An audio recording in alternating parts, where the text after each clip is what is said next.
Le stylo de Remy. Dans le tiroir d'un placard, Remy a trouvé un stylo. C'est un vieux stylo qui ne marche plus.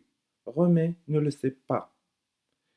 Il a bien envie d'écrire avec un stylo comme son père.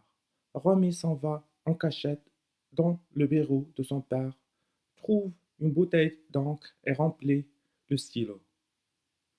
Comme il va bien travailler demain avec un stylo, il aura sûrement 10 en écriture et ne fera plus de fautes. Le lendemain, il arrive le premier à l'école. Il montre son stylo à tous ses camarades. Et chacun lui a dit émerveillé: quand tu as de la chance, Remy. Voici l'heure d'entrer en classe. Chacune s'assied à sa place. Prenez vos cahiers, dit le maître, écrivez, dictez. Remy est heureux, avec un regard de mépris pour le porte-plume de son voisin. Il prend son stylo, il ouvre, malheur. Voilà le stylo qui perd tout son encre. Des gouttes d'encre tombent sur son cahier, sur sa table. Vite, vite, un buvard. Mais, avec ses mains pleines d'encre, Remy salit tout.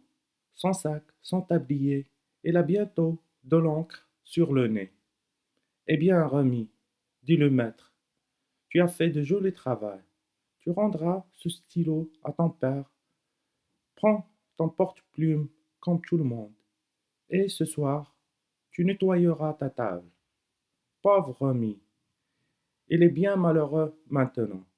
Et que va dire sa maman quand il verra son tablier? Comment Pierre est arrivé en retard? Pierre est un petit garçon de 8 ans.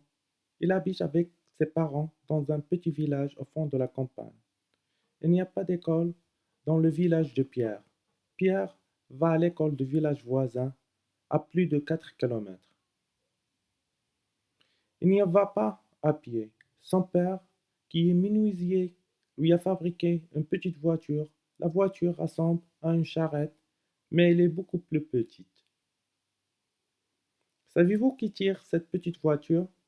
Pas un cheval, bien sûr, pas même un âne, pas même une chèvre, mais tout simplement un chien.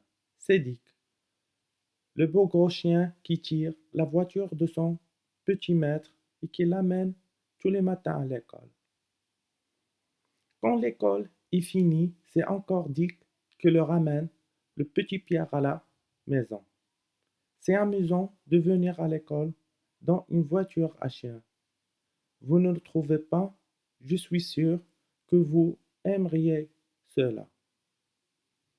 Pierre et son chien n'arrivent jamais en retard à l'école. Quand Pierre ne s'est pas réveillé tout à fait à l'heure, Dick court un peu plus vite pour que son petit maître ne soit pas puni. Comment Pierre est arrivé en retard? Suite. Un jour, Dick et Pierre étaient partis de bonne heure. Ils ne se dépêchaient pas. La petite voiture roulait doucement sur le chemin au milieu d'un petit bois. Tout à coup, voilà un petit lapin qui sort d'un buisson et qui traverse la route, juste devant le nez de Dick. Aussitôt, le chien se met à courir après le lapin, oubliant la voiture, le maître, l'école. Arrête-toi, Dick, arrête-toi, lui a crié Pierre. Mais Dick ne l'écoutait pas. Il courait, il courait pour attraper le lapin. La voiture bute contre un arbre, se renverse et se casse en 5 ou 6 morceaux. Pierre se retrouve par terre, les mains et les genoux écorchés. Pendant ce temps-là, Dick continue sa chasse et court derrière son lapin. Que faire? Pierre ramasse ses affaires dans l'herbe et rentre chez lui. Ce jour-là, c'est son père qui l'a amené à l'école sur sa bicyclette pour qu'il ne soit pas puni. Mais Pierre n'a pas voulu qu'on batte son chien. Il l'aime trop.